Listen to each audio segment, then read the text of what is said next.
بسم الله الحمد لله والصلاة والسلام على رسول الله وعلى آله وصحبه ومن والاه. الحمد لله على كل حال. والله سعتين دمانتنا والله سعني حالة أدونك كتشرته حنون كان أدونك خلق القليي إن بدن أردمتي قار بدن أيوتشي فان شيء كذا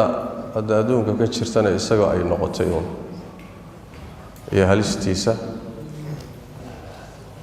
ودن كان أنشوجنا كينيا تقريبا أسبوع كهر أو تنبري كهر أي حالة دي يقول ريلا هلي ترى تضبط يوحي كأجدوه إلى مدة سيمر عارفين تدخل الشيء ما أنت يا وحلا إعلامي إن أي ترك هلي الكردي حالة يدا أمريكا سامي بكل هذا هاي نلاشى جود يجارهان كوبها عبادة صادق سنتين إلى لحبري كهر شنبري كهر هي مساجد غارك والله حري أنا جنا وحنا كنت ذاليني إن المساجد الحرير وليس وين بلا هذا هاي مساجد الحرير تنكوضة وحكى اللي فين لهلا مويه دور بريكوهر أنا جي إمامية ده مساجد صدر مسجد سكاني أنتي لقى نقاشي علماء كوضة هلين وحال استوصي إن المساجد الحرين إلى أما الدولة أمر توصى صوصار توقو سابسن قوبها عبادة أما الظروف تعافي ماذا يوضنك أي وحسك بدلا وعليسك سوكر لكن أنك إننا أنت كهر دهن ومساجد أنا كدك دهن حريتان كود إلهي فضلك مدان كسو يرب مودني إلى شنبري صلاة الجمعة تكني شنبري بان جماعات تكنيني انت سوا وحوي دابا انت سور ريحني ووحوي بريشر با اسكا جيري عداديس دولده national government-ga hadda ka hor galabta ka hor kama soo bixin go'aan cad oo dhahaya goobaha cibaadada waa in la xidho sidaas daraadeed annaga waxaan ku tashanaynay maadaama goobihii caamka ahayd ay furan yihiin maqaayadihii suuqyadii gaadiidkii caamka ahaa meel walba ay furan tahay kaniisadihiina maanta ugu dambeysay ay isu yimaadeen dawladdiina ayna soo saarin warcad oo xidhitaanka masaajidda iyo goobaha cibaadada ah inaan ka hormarnoon degdegno annaga aan masaajidii sii xidhno arrintaasi waxay arrintan ka dagaalamayn bareesharka faraha badanna runtiina nagu haystay isbedel baa yimid ma aha inaan garowsan la'nahay xanuunkan iyo dhibku caalamka ku hayo ma aha inaan macluumaadnaan la hayso oo la soconaa xanuunkan iyo khatartiisa iyo siduu u faafayo iyo bini aadamka dhibku u geystay ma aha inaanan dadka caafimaadkooda iyo naftooda aanan danaynaynin sida dadka qaarkood u dhigayaan ma aha cid walba annaga ka danayn badan dadka caafimaadkooda iyo noloshooda laakiin waxaa aad iyo aad u cuslayd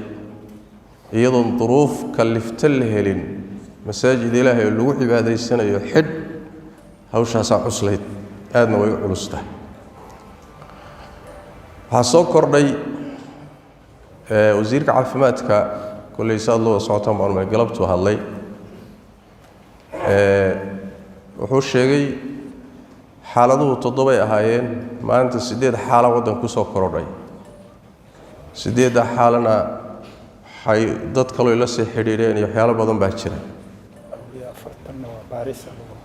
ilaa dad badanna baadhis baa lagu hayaa buu sheegay inta macluumaad markuu ku bixiyey amar wuxuu ku bixiyey laazim ah oon khiyaar ka furayn in goobaha cibaadada la xidho gaar ahaan wuxuu af ku dhuftay masaajidda iyo kaniisadaha ma furnaan karaan amarkaas waa amar dowladeed waana awood aanan annaga khiyaar nooga furayn masaajidana ma sii furnaan karaan dowladda amarkeeda ha laga hortago oo ha lagu booqo oo ha la jebiyo oo ha la caaridana ma qabno laakiin keliya inaan mas-uuliyaddii eedda iska leexinno oo ilaahay hortiisa maalinta qiyaamada aan la dhihin idinkoo heli kara ama khiyaaraad kale jiraan maxaad masaajidka u xidheen arrintaasoo culus ayaa culayskeedu dhinac kale naga aaday sidaas daraaddeed ma lihin khiyaar kaloo noo furan ma jiro oon ka ahayn in masaajidka la xidho annaguna maana xidhine dowladdaa xidhay masaajidii waddankana dowladdaa ka talisa ruuxa muslimkuna ama ha jeclaada ama ha necbaadee awooddiisa inta ay tahay buu mukallaf ku yahay wax awooddaada ka baxsan ilaahay kuguma kallifin adigu ama jeclow ama necbow laakiin amarkan waa amar dowladeed waana in sidiisaas loo qaato waay annagoo taa ka duulayna markaa masaajidda waxaa xidhay dowladda national governmentigaa xidhay wasiirkaa ku dhawaaqay almuhim waxa weeye amarkaasaa jira sidaasayna u jiraan masaajidkuna laga bilaabo xilligan maalin ay tahay axad ah habeen isniin soo gashay masaajidku sidaasay dowladdu ku xidhay masaajidii waddanka ku taalay oo dhanna sidaasay ku xidhay kaniisadihii baa la mid ah goobihii caamkeen hadda ka hadlayay baa la mid ah hadda marka wax weeyaan warku saas ku cadiya intaa wixii ka dambeeya waxaan idin siinayaa talooyin yar guryaha lagu tukan guryaha marka lagu tukanayana waxaan rajaynayaa insha allahu tacaala ajirkii aan ka heli lahayn masaajidda salaadooda inaynu guryaha ku helayno insha allahu tacaala waxaa yeelay nabigeenna waxaa ka sugan sal alla alay wasalam axaadiis badan oo tilmaamaysa haddii ruuxa muslimka cibaado uu lahaan jiray cibaadadiina ay u diiddo duruuf ka xoog badan caafimaad ama safar ama duruufta u diiddo nebigu wuxuu yidhi sal alla alay wasalam waxaa loo qorayaa ajirkii sidii isagoo sameeyey oo kale marka waxaan rajaynayaa in ilaahay agtiisa aan ka helno ajirka inagoo jamaaco ku tukannay oo kale ajirkeeda khaasatan qalbigeennu aad buu u jecel yahay in muxuu ahaye jamaacadii iyo masaajiddii noo sii socoto taa marka waxa weeye guryaha laysaga tukan iyo meelihii kale jaanis loo helo ilaahayna tabaaraka watacaala ajirkeenna inuu inoo dhammaystiraan rajaynaynaa biidn illahi tabaaraka watacaala qodobka kale jumcada haddii la gaadho masaajidana aan la furin oy saa u xidhnaadaan duhur baad tukanaysaan 4 ragcadood ayaad tukanaysaan meelihii naasaad ku tukanaysaan maadaama isuimaadkii iyo khudbadii iyo jumcadii suuroobi weyday fuqahada badankood say qabaan duhur baa bedel ka ah marka taana duhur baad iska tukanaysaan insha allahu tacaala qodobka saddexaad waxa weeyaan masaajid dhismihiisa inoo socday meelaha ay masaajidka dhismihiisu wax ka soo galayeenna waxaa ka mid ahaa jamaacada iyo masaajidka la imaanayo iyo waxa aad bixinaysaan waxaan markaa idinka rajaynaynaa insha allahu tacaala sadaqadii ha goynina maxaa yeele masaa'ibtani markay timaado waxyaalaha ilaahay loogu dhowaaday masaa'ibta lagu qaado sadaqadaa ka mid khaasatan gurigiisa lagu dhisayo marka sadaqadii ha goynina waxaad qaadataan